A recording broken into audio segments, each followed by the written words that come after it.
Good morning, good afternoon, good evening. Welcome to this short presentation on the Blue Schools program that the International Rainwater Harvesting Alliance implements worldwide.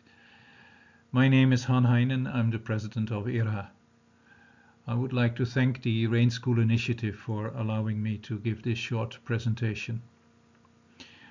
The picture that you see shows a regular issue for many schools. The school is well above the community. The community may have water, in this case it doesn't have. But the school is left to its own devices. It has to find water for itself. The school is about 100 meters higher than the community, and the only way by which they can get water is either to carry it from down or to collect rainwater. IRHA's mandate is to promote rainwater harvesting as an effective and sustainable adaptation to water scarcity and climate extremes due to climate change. We form an alliance that includes national rainwater harvesting NGOs and professional associations from quite a number of countries around the world. In addition, IRHA demonstrates rainwater harvesting approaches through projects executed through its partners as proof of concept to improve health, livelihood and resilience of communities and ecosystems in the face of climate change. Is there water in the school? As you can see in the map here from the Joint Monitoring Program, many countries in Asia and Africa show that services in water supply are quite limited, yellow or ochre yellow. And there's a lot of work still to be done. Globally, 7 out of 10 schools have basic water supply, but actually when you look at sub-Saharan Africa and Oceania, you can see that it's even less. Only half of the schools have a reasonable water supply. In the case of hygiene, it's a similar story. 6 out of 10 schools have basic hygiene services.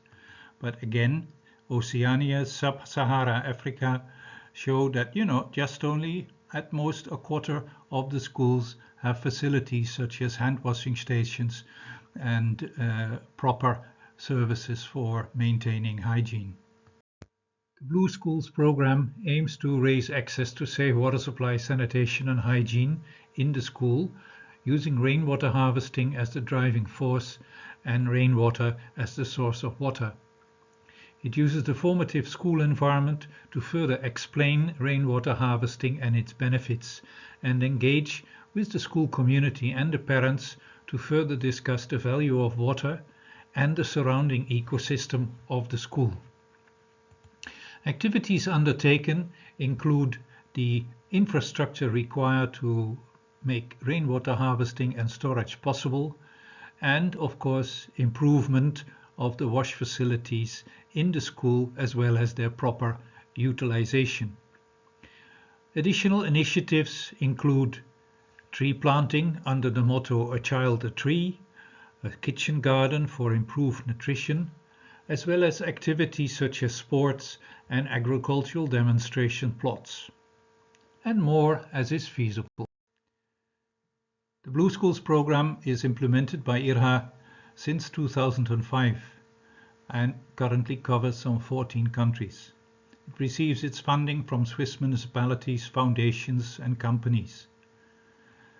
Since 2016, the Blue Schools concept has also been adopted by the Swiss Agency of Development and Cooperation, SDC, and by the Swiss Water and Sanitation Consortium, as they feel it's a good way of creating sustainable WASH Plus in underserved schools.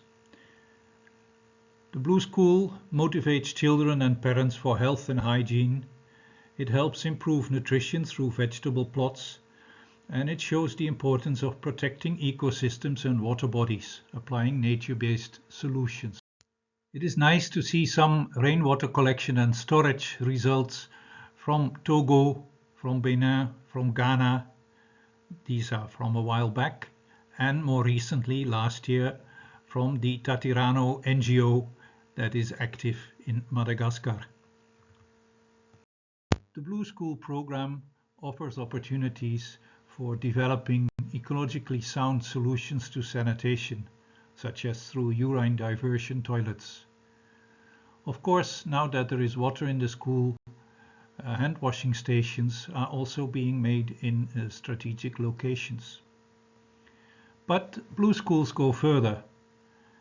Where there is a demand for menstrual hygiene, the training in making reusable menstrual pads by both boys and girls is taken up, as can be seen here in the case of Uganda. In addition, because there was a demand and an interest, liquid soap has also been produced and is used in the school as well as sold at a small price to community members. Here are some further examples from Latin America.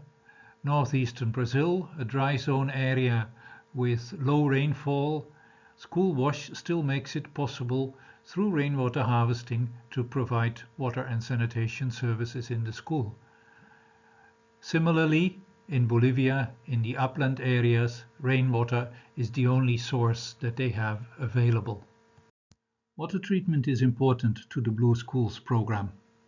However, most of the time these are simple systems, such as the first flush that you see in the upper right picture, which diverts the first few millimeters of dirty water from the roof and allows the cleaner water to flow into the tank. At times there are also treatment kits, such as produced by Isla Urbana, where water is being treated before it is being sent for storage.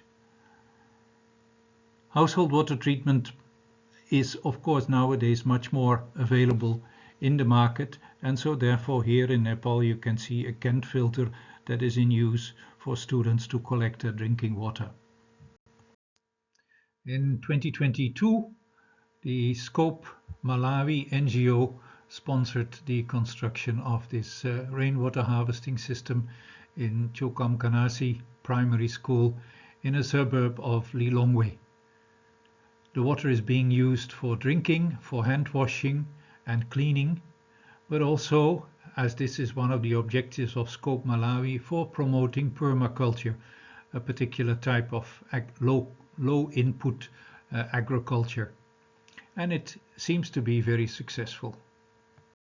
The Blue School program in Nepal has been running in the Pokhara area since 2012. 11 Blue Schools have so far been inducted into the program. The program is implemented by Kansha Nepal, a local NGO, with the assistance of IRHA. The schools are located uphill in fairly remote areas, and they do not have access to water sources except maybe some 200 meters below. So therefore, collecting rainwater and being able to store it is essential to them. The moment that they do have the rainwater, of course, more options are open, and they can also start looking after kitchen gardening and planting trees, as you can see here. An interesting aspect that came up during this project is that the cost of storage remains high, and therefore colleagues from Lanka Rainwater Harvesting Forum were able to assist and train the Kansha Nepal staff on a different type of construction, the pumpkin-shaped rainwater tank. This was done by a lady mason from Lanka Rainwater and was very successful. Clearly, many schools still need to get water supply, sanitation and hygiene facilities. Rainwater harvesting and storage is often a suitable solution. Rainwater can be used for hygiene, for cleaning, for gardening. And with treatment, rainwater can be upgraded to drinking water quality. It saves the school money. The Blue School initiative has shown to create action to improve WASH while gaining greater understanding and commitment by students and the community by raising environmental awareness and enhancing climate change resilience. The experiences are all thanks to our partners, Isla Urbana, Kansha Nepal, Tatirano, Caritas Kasese, the Rainwater Harvesting Association of Malawi, and ABCMAC, Brazil.